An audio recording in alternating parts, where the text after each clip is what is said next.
just happened. Audacity just made itself big. Nobody asked you. Mean?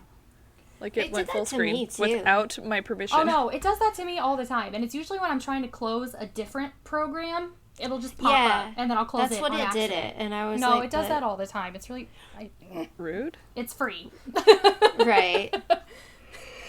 Okay. I'll put up with a lot, because it's free. Yes. Can I make my 19 announcements? Can I do the intro first? Oh, yeah. I forgot that we have, like, a... Yeah. A thing. Is this candle a different color on this side? Oh my god. Okay, hi everybody. You're listening to the Triad, where we're spooky but sensitive. I'm Shannon. I'm Shelby. I'm Hannah. Okay. You can do your announcements now. Okay, I have a 14-part announcement. Some things we have missed. 1, we missed Ramadan. I am so sorry. Ramadan Mubarak to everybody out there who celebrates it. My bad. It's literally right in front of me in my calendar. Our bad. None of us noticed. Yeah. Our bad. Also, happy late Orthodox Easter to all you Orthodox people out there. Number 3, happy Teacher Appreciation Week. I don't even know if I'm legally allowed to say this on the air, so I'm not going to. But it fucking sucks being a teacher, and, like, please appreciate your teachers. Yeah, that'd be great. I would love some more Starbucks gift cards if anyone's asking. Number 4, happy Nurses Day. Number 5, Poppy learned how to shake yesterday, and I'm so proud of her. Hey. She's so smart. Did we tell them that you got a dog? Yes, we did. Last week. Okay.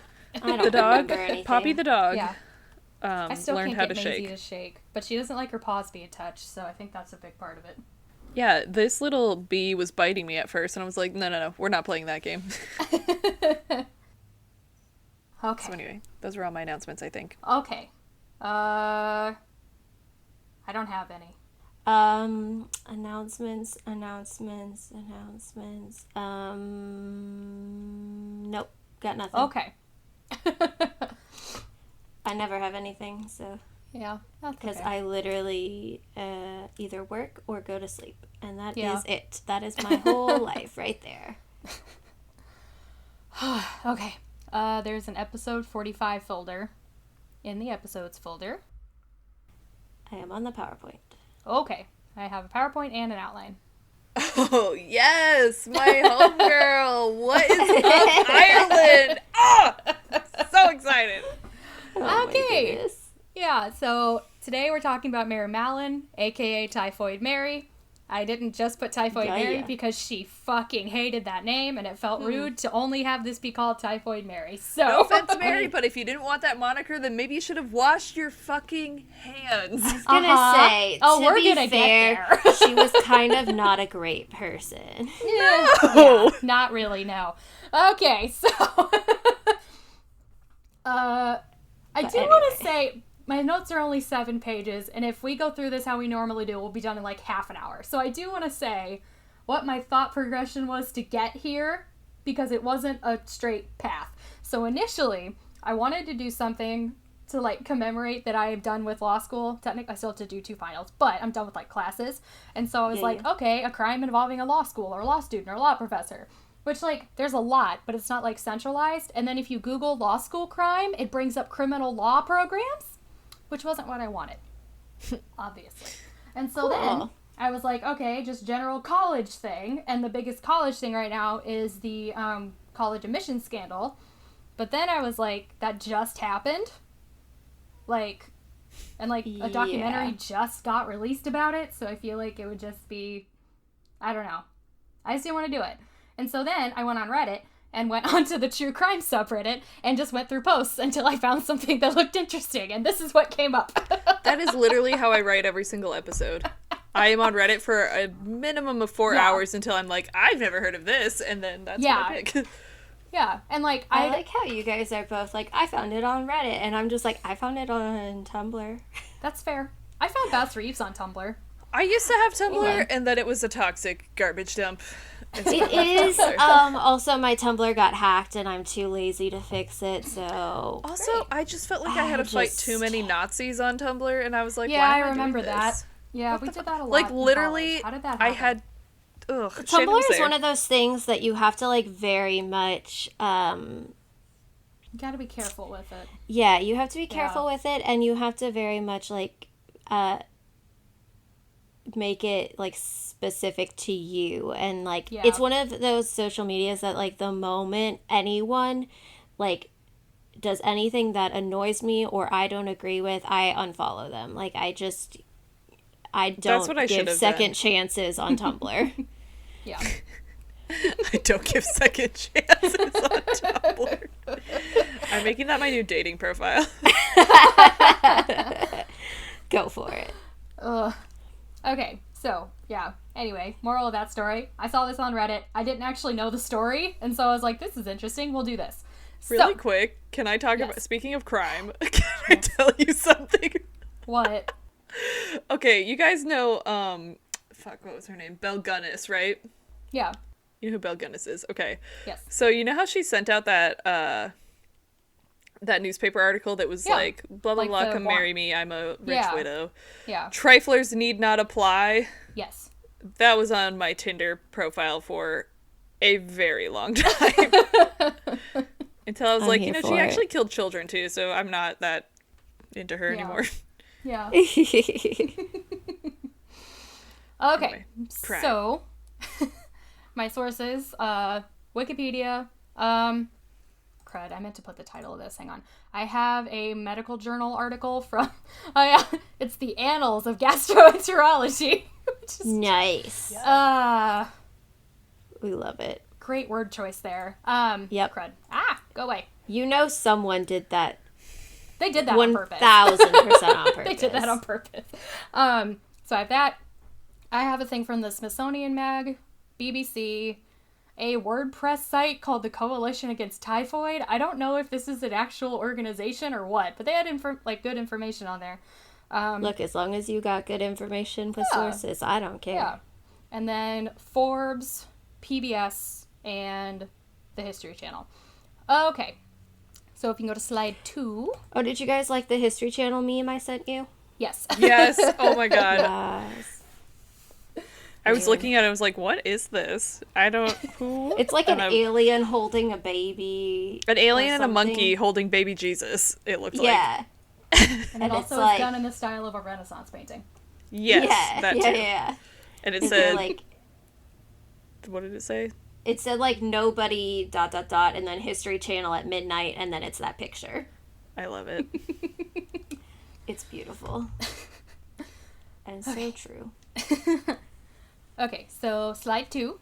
We're going to go to her early life, which, like, this is only, like, 3 bullet points because we don't know a whole lot. So, as I said with the title slide, her actual name is Mary Mallon. She was born on September 23rd, 1869 in Cookstown, County Tyrone, which is now in Northern Ireland, and that is obviously what this map is of.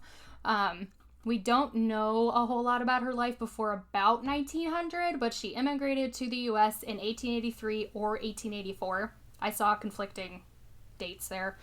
Somewhere around that time. Yeah, who knows. She initially lived with her aunt and uncle and worked as a maid, but she eventually became a cook for affluent families because it paid a whole lot more than being a maid. Yes. And that was the problem, that she was a cook. So, as a cook, so from 1900 to 1907, she worked for 8 different families. 7 of these families ended up having members who contracted typhoid within a couple of weeks of Mary arriving. So, first up was a family in Mamaroneck, New York, which I think is like a kind of a suburb area of New York City. So this was in 1900. In this house, residents of the house developed typhoid fever within 2 weeks of her arrival. Mm-hmm. In 1901, she moved to Manhattan. So if you can go to slide 3, I needed slides. This is Manhattan in 1900, I think. Which, like, it's just so weird seeing people next to each other now, because I'm like, you're not social distancing. I know. I was like, I was looking at it and I was like, it's so crowded. And I was like, wait, New York City, no, it's not. And then I was like, but it's so crowded. I know. Yeah, so in 1901, she moved to Manhattan, and then, like, all of these literally all of this happens either within New York City or within one of the outlying neighborhoods or suburbs. So members of the family she worked for developed fevers and diarrhea, and the laundress ended up dying. Mallon then went to work for a lawyer and left after 7 of the 8 people in the house became sick with typhoid. And then also, this is spread out among 7 years, but she was only at a lot of these places for a couple of weeks, because once people got sick, she would leave. So I'm sure there are things in here that she had to have worked for more families. It's just none of them got sick, or we just don't know about them. So I think she also took on side jobs as well. Yeah, in between families. Yeah, and so there's just outside of the families that contracted typhoid, I couldn't find anything about where she worked. So Can I ask you a question? Yes. Are you gonna tell us what typhoid is? Yes, I am. Okay, cool. Yeah, when we're done with my mouth. No, you're fine. When we're done going through all the families, we're gonna talk about what typhoid actually is. Okay. Cool. And so, so she worked for a lawyer, left after 7 of the 8 people in that house became sick. I don't know what year that happened. In 1904, she was hired... Sorry. No, you're fine. But I like how she's just oh, y'all are sick? Bye. That's literally what she did. She is the shocked Pikachu meme, but as a human person. Yes. Yes. Yeah. Oh my gosh. So in 1904, she was hired by another lawyer, a man named Henry Gilsey. Within a week, 4 of the 7 servants were ill. And so within this house, the servants resided in a separate house from the family, and none of the family members got sick. Which, if she's cooking for them, I'm still not entirely sure how that happened, but that was what every article said, so that's just what I'm going with. She accidentally boiled the food, and I guess. died. And so immediately after this outbreak, she left and moved to Tuxedo Park to work for a new family. And there, the laundress got sick. I don't know why the laundresses keep getting sick, but she got 4 of them sick. Why does she keep killing off Saint Huna? That's really... Shelby missed that part of the conversation, but there is a Saint Huna. It's pronounced Una, but it has an H in it, so I keep saying it as Huna. And she's the patron saint of She's the patron saint of laundresses. Yeah. Well, she wasn't protecting them from typhoid. Well, I wonder if she was cooking for the servants as well. She must have been, because otherwise they would not have gotten sick, probably, or at least not to this extent. Just actually spitting in their food. Right. This is just one of those cases where I want so much more information than what we have, but there's literally no way for me to get it. Maybe she roomed with the laundresses or something. Maybe? I don't know. But yeah, so at this house, the laundress got sick and was taken to St. Joseph's Medical Center. And so this was the first case of typhoid that they had seen in a really long time. So that kind of raised up some red flags. And then in August 1906, she started working for a family living in Oyster Bay on Long Island. So this was the family of a wealthy banker named Charles Henry Warren. So from August 27th through September 3rd, 6 of the 11 people in the family came down with typhoid fever. And the disease was not common in Oyster Bay at the time, so doctors were really confused as to where it came from. And then the family, this house, they were actually renting it as a summer home kind of a thing. And the landlord for the house hired several independent experts to come and investigate the house to find the source of the infection. They took water samples from pipes, faucets, toilets, and the cesspool, all of which were negative for typhoid. So they had no idea where it came from. And then in late 1906, she was hired by Walter Bowen, or Bowen, I'm not sure, who lived on Park Avenue in Manhattan, and their maid got sick on January 23rd, 1907. What number family was that? What did I say? 7 or 8? Hold on. Okay. She worked for 8 different families, 7 of which had family members. This is the last one, though. Okay. Yeah. Sorry, I lost count in there somewhere. And then prior to her working for Bowen, in between working for the Warrens, Warren hired a man named George Soper to investigate the outbreak in Oyster Bay. And so George Soper. Yeah, I know. It's not spelled, it's Soper, but it's still doesn't matter. Yeah. And so now we're going to take a step back and explain what typhoid actually is. Yeah. So it is caused by a bacteria, called Salmonella enterica, subspecies Enterica serovartyphi. Basically, it's a bacteria. Wow, you 100% practice that. I didn't actually. I'm impressed. I hate you right now.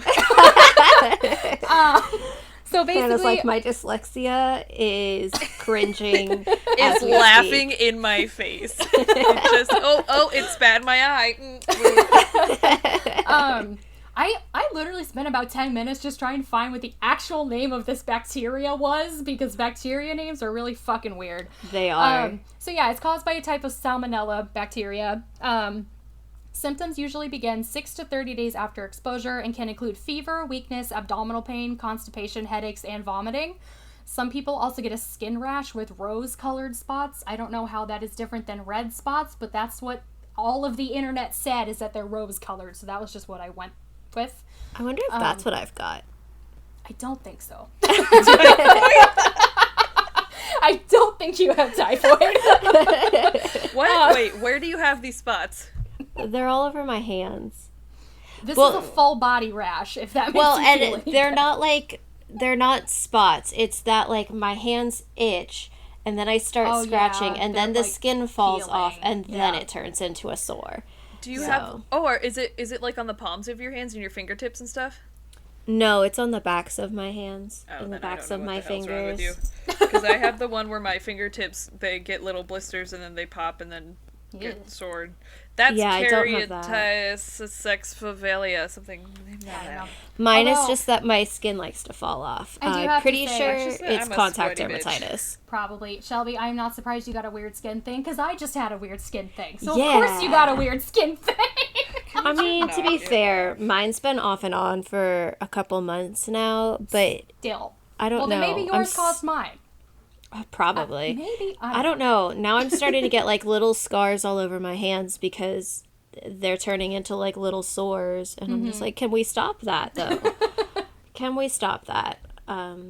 Anyway, I might have leprosy, so here we go. I don't think it's that either. No, you would have lost the tip of your nose by this Yeah. point. You would have lost a limb by now. Like, yeah, so going back to symptoms, in severe cases, people can experience confusion. And then this was something that the internet was very keen to tell me. Diarrhea is very rare with typhoid.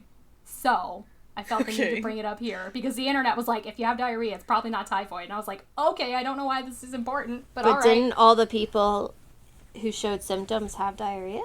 Only a few of them did. Oh, okay. So it may have just been coincidence. Okay. Yeah. Gotcha. I mean, the main thing that gets you is the fever.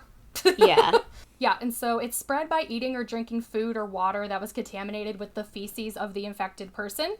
Because, I mean, we're going to talk about it a tiny bit later. Every single time you use the bathroom, you get crud on your hands that you don't want on your hands, which is why you wash your hands. Yes. And so risk factors obviously include poor sanitation and hygiene. Nowadays, diagnosis is done by either culturing the bacteria or detecting the bacteria's DNA in the blood, stool, or bone marrow of the potentially infected person. Oh, God. Bone marrow. I know. Yeah, that seems apparently, a little invasive. Yeah, apparently culturing the bacteria is like really difficult, and so the bone marrow one is the most consistent way to determine if somebody has typhoid. No! I know. Like, that sounds I'd rather terrible. die. And then I know. And we have a vaccine now, but it's usually only given to people who are at high risk or they're going to travel to an area where the disease is more common. Wait, did I have a typhoid shot? I may have had one of those. Yeah. We didn't went to have that Nicaragua. vaccine until 1911. I can't remember if that's one of the ones I've had. I don't know. And then it's a bacteria. The only treatment is antibiotics. Yeah. The issue within this current story is that we didn't have the right antibiotic for typhoid until 1948. You know. Woo! So, 30 years later. yeah. 37. Yeah, so that's everything on typhoid. Yeah, so yeah, we all know what typhoid is now. Woo. So, going back to George Soper and this investigation. So if you can go to slide 4, that's George Soper. Spooky. So just a small bio on him. What? I don't know. It just was... This picture is so shitty. I know. It just looks That's like why someone...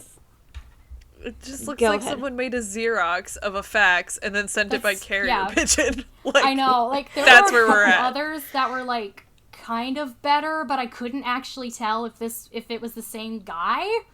Like, this was the only one I could see that actually had his name on it, so I was like, we're just gonna go with this one. I said spooky earlier because it looks creepy. like that. His eyes are like kind of whited I out. know. Yeah. So yeah, he lived from February 2nd, 1870 to June 17th of 1948. He had a degree in something from the Rensselaer Polytechnic Institute and a PhD in something from Columbia University. I have no idea what his degrees were in. Pretty sure he was in the Army. Only know this because he was described as Major, U.S. Army in the entry for 1907 in the New York City Department of Health Centennial newspaper. Well. Yeah, so like yeah, I would he go was in ahead the and Army. assume that. Yeah. Oh my gosh. So a bunch of Army recruiters came into my job like 2 days ago and tried to recruit me into the Army while I was at work. They went to the nerd store to recruit for the military. Yep. Where we're all... And no, it was May the 4th, so we're literally all there, like, dressed up in Star Wars attire. Shit. And this dude is like, here, let me give you my card if you change your mind and want to join the army. And blah, blah, Well, blah. And the I was other like, thing is that no. all you little dorks in there probably have asthma and flat feet and all those things that Yeah. We they do. don't let you in the army for, you know? We do. Also, they picked out the one kid there who Yeah. grew up in the military. Yeah. I was like, nah, I'm good. Yeah. That's okay. But I've done my time. Every every like, Veterans 20 Day, my years dad ago. always thanks us children. He's like, "Thank you for serving." And we're like, "Okay, but like you went to war. Like, Yeah. Right. we just had to move a lot." Oh man. See, I always tell people, I'm like, I did all the time, got all of the trauma, and I got zero of the benefits. Yeah, I don't get to use the commissary anymore. That's bullshit. Right? I'm You can't not raise allowed me on with that base good anymore. stuff and then not let me go back. Right. I mean, I guess they did pay for half of my college, but That's true. I did Yeah. go to school on my dad's GI Bill. same. Thanks, Dad. Because I can't be too mad, I suppose. Thanks for going to war, George Bush. Or something like that. Anyway. Oh man. Okay. So he was in the army. Sorry.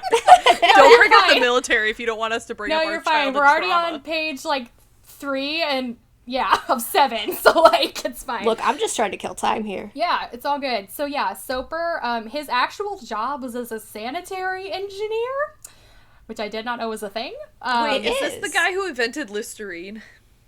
I don't think so. Because there's another sanitary engineer who did that. And you know what Yeah. Listerine was first used for? I do. Shelby, do you know?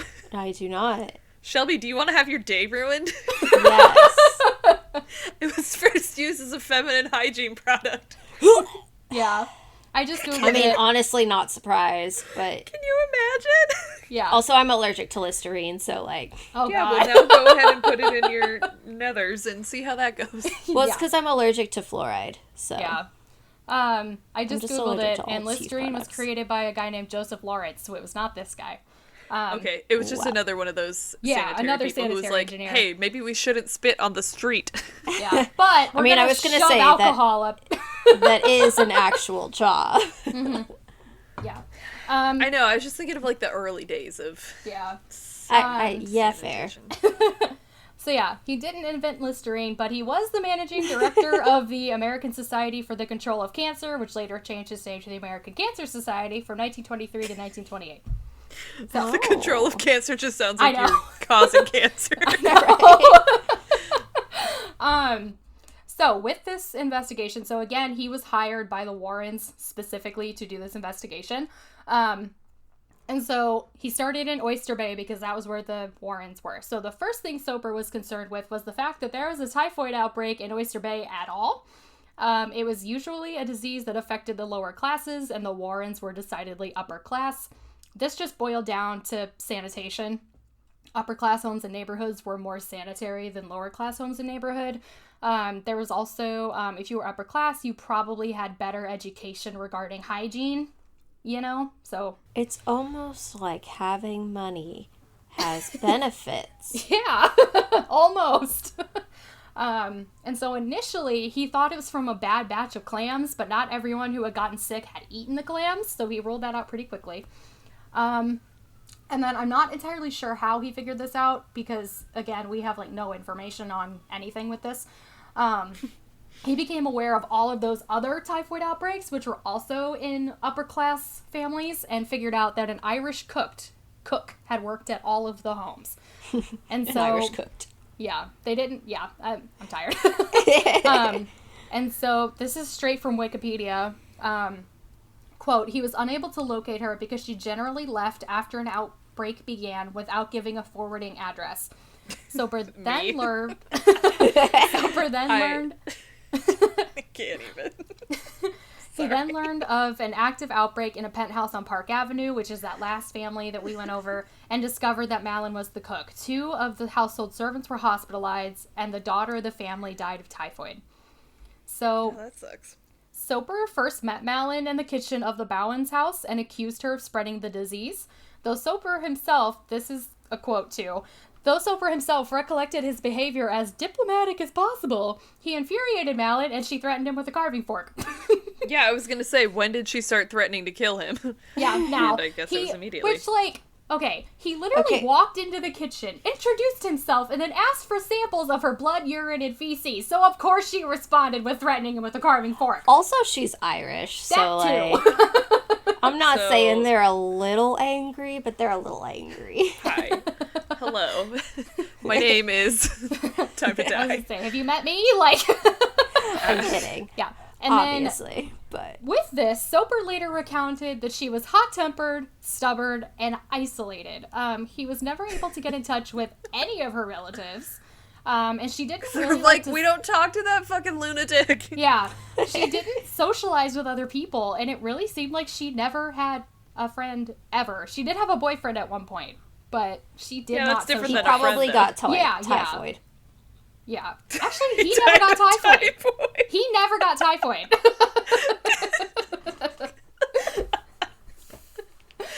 This is too much. I'm like really slap happy right now. We're like halfway done. We can do this.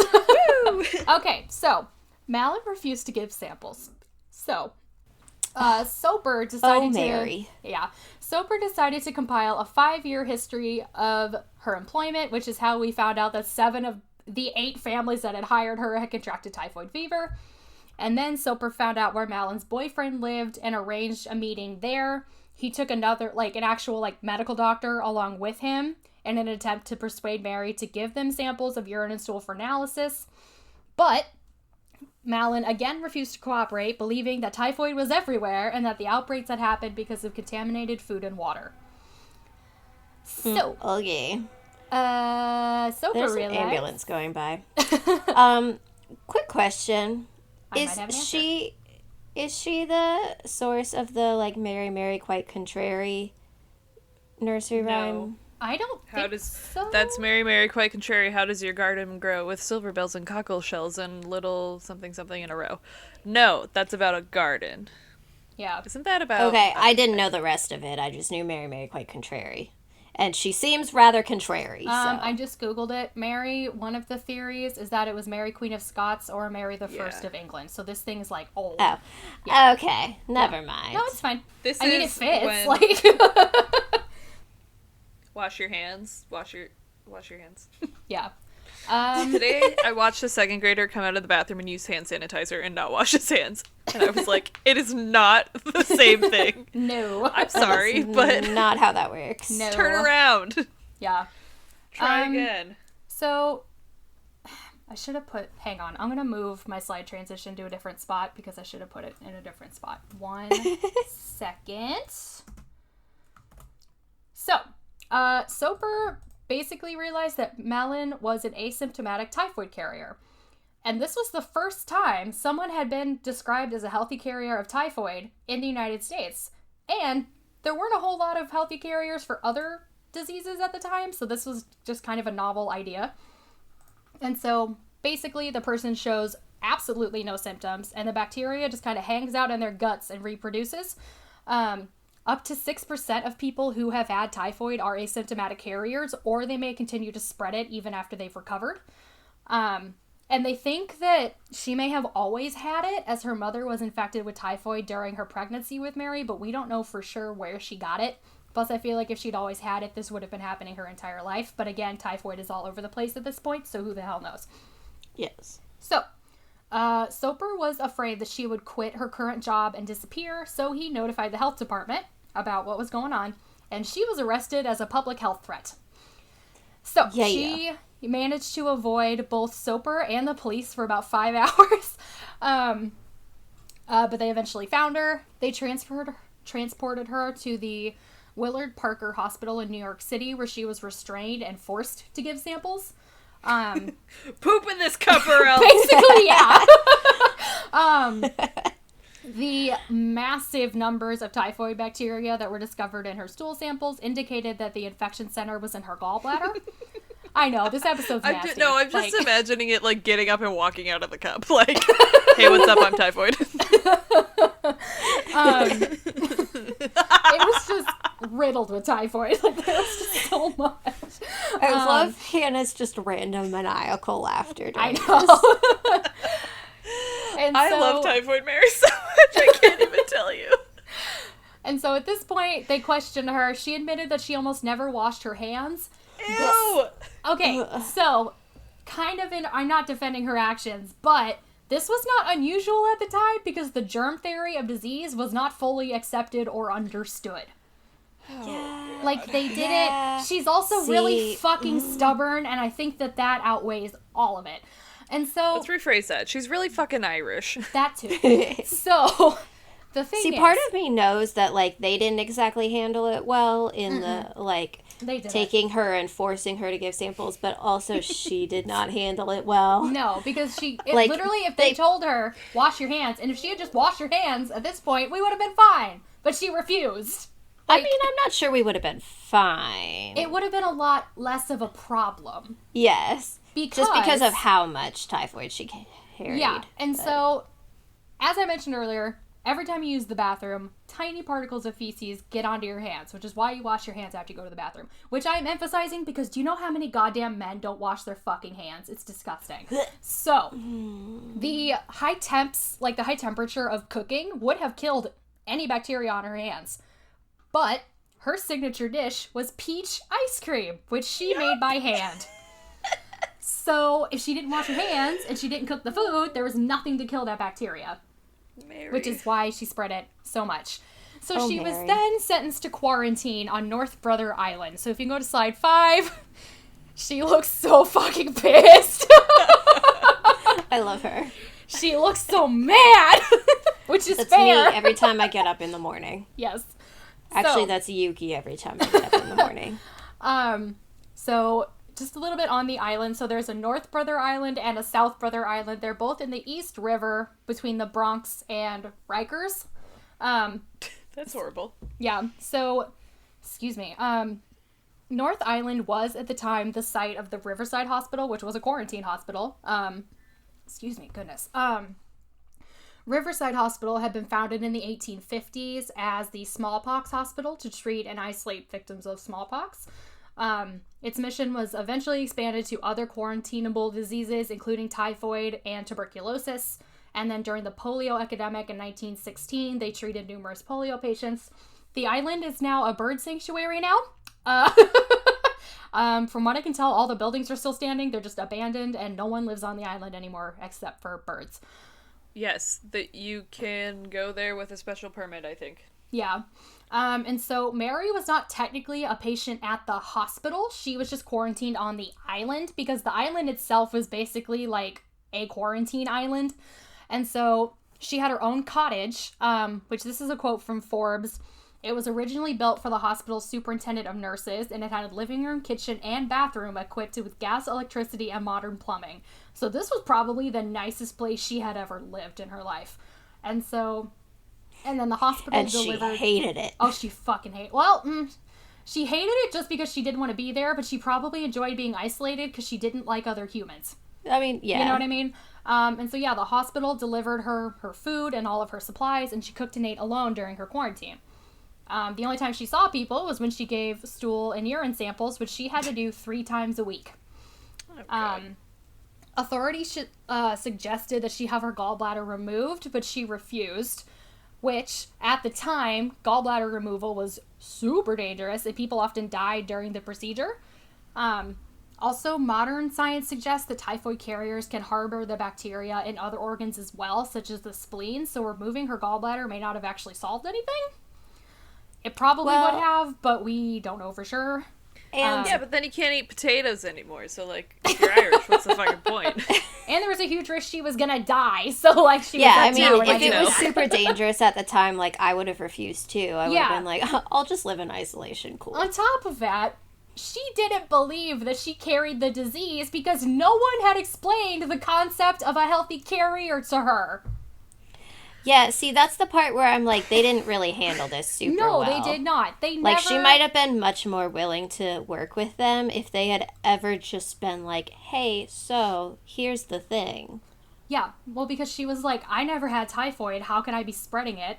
But, like, they never said, because there's this thing called a healthy carrier. They just never explained it to her. Yeah, or that, like, just be like, oh, you can carry it even though you're... I mean, I know it's a healthy carrier, but, like, you can carry it, it lives in your body, you create it, you can they pass just it on. never explained it to her. Instead, all they did was offer to cut out her gallbladder and then quote-unquote treat her, which these treatments were obviously ineffective, as what she needed was antibiotics, which did not exist at the time.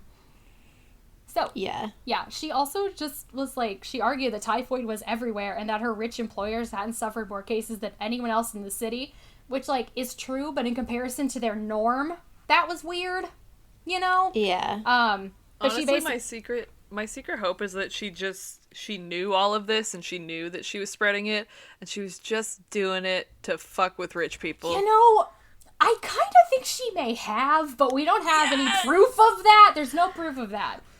It's just me. It might just be me projecting, because I also have that hope. Right. And so, additionally... This is what we mean when we say eat the rich. Yes, infect them with typhoid instead. Yeah. And then run away and don't leave a forwarding address. Yes. She also was completely unwilling to stop working as a cook because she had, like, no other skills that could earn her any money. And cooks, as I said, earned a lot more money than a lot of other household servant kind of jobs. And so it was during this time that she got the nickname Typhoid Mary. So if you can go to slide... Oh, wait, crap. Sorry. Slide 6 was the island. I missed the transition. Slide 7 is the newspaper article that called her Typhoid Mary. And so William Randolph... Butt chin. So why did you give her that, like, flab? Yeah. William Randolph Hearst especially pushed the story. It's very probable that his reporters were the ones who coined the nickname. It's thought he also may have paid for a lawyer for her later on, but that isn't proven. This did generate a lot of publicity for her, which allowed her to hire a lawyer later on, but we don't know for sure. And as I kind of said at the beginning, she fucking hated the nickname. At some point while in quarantine, she had a mental breakdown, because we've all been there in the past year, I think. And then in 1909, she attempted to sue the health department, but her complaint was denied. So in a letter to her lawyer, she complained that she was treated like a guinea pig. This is all a quote from Wikipedia. She was obliged to give samples for analysis 3 times a week, but for 6 months was not allowed to visit an eye doctor, even though her eyelid was paralyzed, which I think this was a stress reaction, just based on other things that I saw. And she had to bandage her eye at night. Her medical treatment was hectic. She was given urotropin and 3-month courses for a year, which threatened to destroy her kidneys. That was changed to brewer's yeast and urotropin in increasing doses, which obviously did nothing. Additionally, she was first told that she had typhoid in her intestinal tract, then in her bowel muscles, and then in her gallbladder. So they were basically just kind of... I mean, yeah, they were using her as a guinea pig. They were like, maybe this treatment will work, or maybe it's in this organ. Like, they had no idea. And so, due to all of that, she sued for release, quote, on the grounds that she had been denied due process of law and had, in fact, never been charged with a crime. Her claim was technically correct, but the law allowed the health department to quarantine people in situations like Mallon's when the risk of spreading a deadly infection to the rest of the population was too great, and that was from Forbes. So there's this thing within the law when dealing with governmental agencies. The law likes to place a lot of weight on the public good when making decisions. And so, yeah, in this case, she had never been charged with a crime. And so technically, that means she should not have been, quote unquote, imprisoned or sentenced to quarantine. But because the health department was like, okay, but you're going to just spread typhoid all over the fucking place and get a whole bunch of people sick, so you need to be quarantined, that was legal.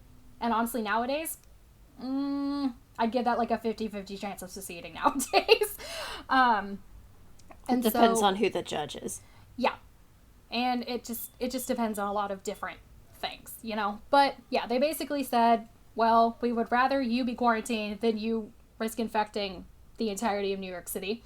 So, and then again, she never believed that she was a carrier. And then to back this up, with the help of a friend, she sent several samples to an independent lab in New York. All of them came back negative for typhoid. And then on North Brother Island, almost a quarter of her analyses from March 1907 through June 1909 were also negative. So I think that was something that tripped her up too, because she wasn't like constantly spreading typhoid all over the place all the time, because even her own samples came back negative sometimes. So that didn't help convince her that she was actually carrying typhoid.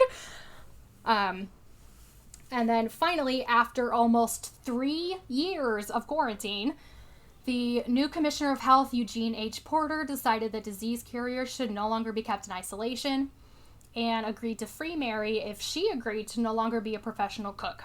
She did agree and was released on February 19th, 1910. So, we got all that done. So she's done with quarantine now. Are you both still there? I just want to make sure. Yes. Can we pause for just Okay. one half of 1 second? Yes. Poppy! No! She's freaking out. Okay. Okay. That's all. Okay. Initially, she did do as she was told, and she initially took a job as a laundress, but that paid a lot less than cooking. So it was around $20 a month, whereas with cooking, she got about $50 a month. And in today's money, that's roughly the difference between $535 and $1,337. So that's a big jump. Yeah. Also, no one offered, like, including the health commissioner, they never offered to give her any training on any other jobs. So what the fuck else was she supposed to do? Right. You know? And so also at some point while working as a laundress, she wounded her arm, which became infected, and that meant she couldn't work for about 6 months. And then getting frustrated with the low pay, she started cooking again. So...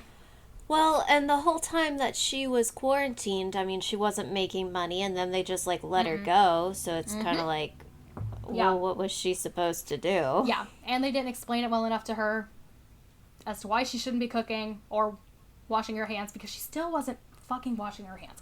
So, Girl, come on. I know. So she used fake surnames and worked for restaurants, hotels, and spas instead of working for, like, independent families. And she changed jobs frequently, as she had done in the past. Due to all of this and her fake name, Soper was unable to keep track of her for about 5 years. And then in 1915, this is the part where I really don't approve of how she lives her life. So she started working at the Sloan Hospital for Women in New York City. Fairly quickly, 25 people were infected and 2 died. Like, oh my goodness, Mary. If you know that typhoid follows you, why are you working at a hospital? But she claims that she didn't, so whatever. And so, yeah, one of the doctors asked Soper to investigate, and he realized pretty quickly that it was Mallon again. And she was then arrested and returned to quarantine on March 27th, 1915. And this time she went without a fight because I think she knew that she wasn't going to win that fight. So if you can go to slide 8, she is the one fourth from the left in the black shirt. She again looks fucking pissed. I think that she may just have resting bitch face, you know? Like, I get it. And so we don't know, like, a lot about her life during her second quarantine. She used that same private cottage as before. As of 1918, she was allowed to take day trips over, like, to New York City. In 1925, a female set up a laboratory and offered Mallon a job as a technician, which she took, and this was a paid job, so she was getting money. She washed bottles, did recordings, and prepared glasses for pathologists. I'm not sure. I mean, I guess since she was washing things, that would have canceled out the typhoid. I mean, I guess. So. Like, maybe they made her wash her hands. I would assume like, so. Wear gloves or something. I didn't see. No one questioned how this was safe. So, like, in any of the articles, I would no just one... assume that her washing things, her hands are in soap. Yeah, so I guess that canceled it out. I don't know. I just thought it was weird that they would trust her to work with medical things, for a pathologist especially, but like I said, I guess washing it canceled all of that out. So, she suffered a stroke in 1932, which she never fully recovered from. And then she died of pneumonia on November 11th, 1938, at the age of 68. She had never been released from quarantine and spent a little over 23 years there. Only 9 people came to her funeral. None of them went to witness the burial, and no one came forward to claim her body or the small amount of money that she left behind. Well, she didn't really have friends. Yeah. But you would think even the people on the island who worked at the hospital, who she saw all the time. Yeah. But I also... Maybe she wasn't a very likable person. That was I don't know. I was going with this. She doesn't seem like a very agreeable human, you know? She seemed very cantankerous, I suppose. And so maybe that was why. My thing is like, that's what you always hear. But also... But then I also don't know if that's just... history being sexist. It's like like the early 1900s, and so I'm like, well, I don't know. And she's an immigrant, and like she's Irish, and everyone hates the Irish, and so I don't know. It's hard to know for sure. Anyway. I mean, I feel like we can see through her actions that she was at least stubborn. Yes, for sure. Yeah. So, did you mention that she did have a dog on that island? Because she did have a dog. No, I didn't see anything about her having a dog. Yeah, she had like a little terrier or something that just kind of ran around with her. So she did have one friend. That's good. It was a dog. That's fair. I understand. So just for some aftermath stuff, we're almost done. I told you this is not long. So all told, we think she infected between 51 up to 122 people, with 3 to 5 people dead. We don't know the exact number. They lost track of her for 5 years, and it's possible that she had infected people before 1900, and some estimate that it's closer to 50 fatalities. There are 3 deaths confirmed, and then there are like 51 infected people confirmed, but there are other estimates. We just don't know. And then there's been a lot, especially more recently, about the ethical issues with forcing her into quarantine. Especially by the time of her second quarantine. So by the time of her second quarantine, several other healthy carriers of typhoid and other diseases have been located, and none of them were forced into quarantine, or even asked to quarantine. And then by the time she died, they had located about 400 other healthy carriers of typhoid just in New York City, and none of them were forcibly quarantined or maligned in the press, which I didn't really get into, but like... But did they also agree to not cook for other people? I would assume so. Or maybe they just said, yes, I'll wash my hands. I don't know. Yeah, I mean, I guess. Yeah. And I'm not saying that it's right what they did to her, but... No. Well, and then some people think that she was the one, because, like, out of 400 plus people, somebody else has to also be ridiculously stubborn. Just statistically. Yes. You know? Yes. So some people think this was because, I mean, 1, she was the first one, so they may have been trying to set an example.